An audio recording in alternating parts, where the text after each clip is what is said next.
redneck lesbian here, Asha Hawksworth. And it's been a while, I know, and I apologize for that, but, day job, children, shit. Uh, I'm decided I wanted to talk to you guys again, because I have something to say again, uh, about the election, for sure. Also because I got, put on some top 100 LGBTQ podcast lists. And thank you. It was like 76 or something like that. And I appreciate that. Perhaps there's only 100 podcasts, and that's why I'm there at all. But anyway, let's cut to the chase. The election. So the first time this shit went down in 2016, I went into basically a 2-year depression. It was a blow. I felt like, shit. People I've had in my own home as guests voted against me. This is shitty. And that 2-year depression did not do me any good. Didn't do the cause any good either. So I was determined that no matter what happened, that I was not going to do that again. So I haven't.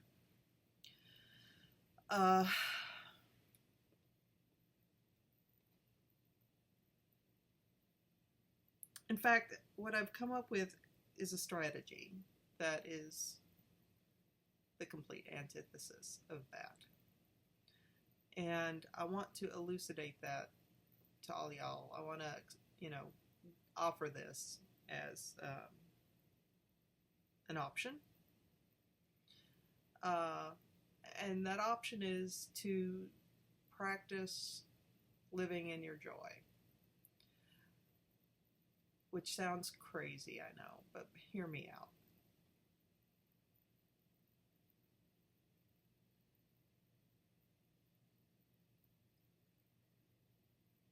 It's something that you can cultivate. It's not something you can turn on or off like a lamp, joy. You can cultivate it. I say this as a person who has been depressed in her life. I say this as a person who currently takes SSRIs because I'm an anxious person, and I have anxiety, and that really helps. So I understand that it's really hard to shift your feelings when you're feeling grief. And this is like grieving, so you do have to go through the stages of grief. And I think by the end of the first term, I had reached the stage of acceptance anyway. So it was easier for me to shift this time. So I'm definitely in the acceptance stage, but I'm also in the stage of, you assholes are not going to deprive me of my joy. You are not going to deprive me of my joy. That is not in your power. I will not cede you that power to deprive me of my joy. I am going to live in joy. I may be living in an authoritarian hellhole. I'm going to do it joyfully. And there's some benefits to that. For me personally, obviously. Also, joy tends to be infectious. It affects other people. It also really pisses off unhappy people. Because make no mistake, unhappy people are what got us here, right? Nobody in the far right is a happy person. If they were happy people, they wouldn't be such assholes. They're miserable. And miserable people love to make other people miserable. Don't let them. Live in your joy. Now, this isn't to say that they're not going to do bad shit. They're going to do bad shit. They're going to hurt people. They're going to do shit that is destructive.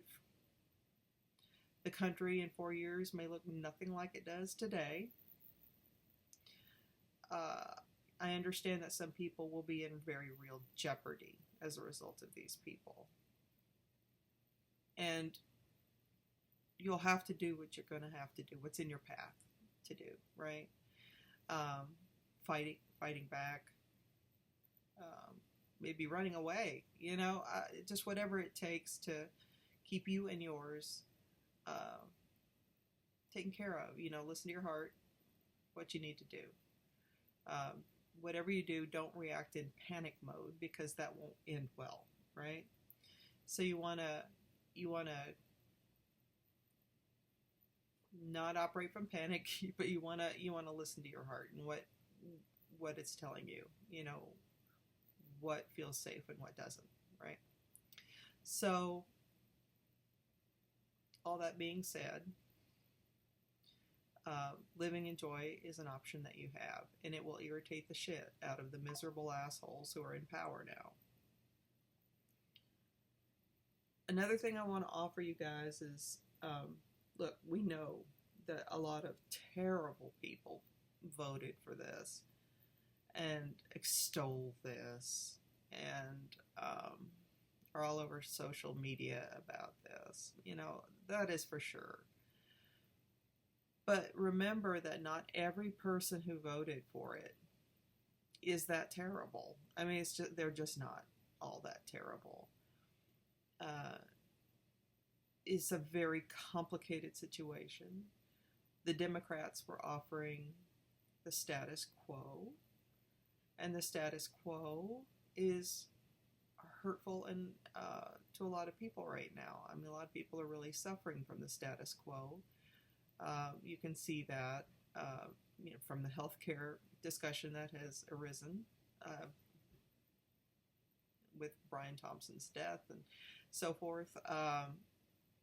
It's really hard. Inflation's hard. Yeah, the Democrats could have raised the minimum wage, the national minimum wage.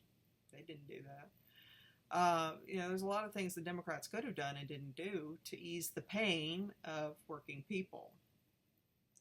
So you've got Democrats representing the corporate party, and then the right-wingers representing the oligarchic fascist party. So, it's really not a great choice either way. I mean, yes, the status quo would have been preferable, but it's still not ideal. You know that in your heart, right? It's still not good. So, if people in despair voted for something that's going to hurt them, and trust me, it's going to hurt them in the long run, then, I would just say, offer grace if it's possible to do so. We're not going to be able to hate every Trump voter back into the community, if you know what I mean. That's just not going to work.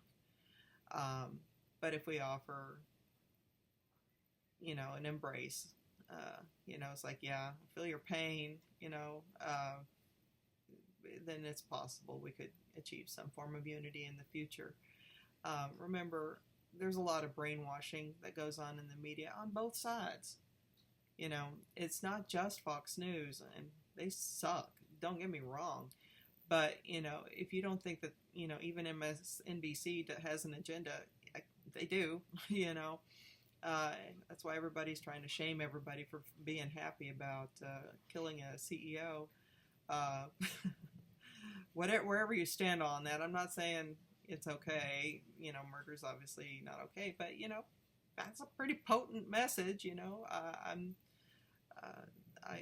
The message has been sent, I would say. So, yeah. But be happy. Learn to cultivate your happiness, your joy. Don't let the bastards get you down.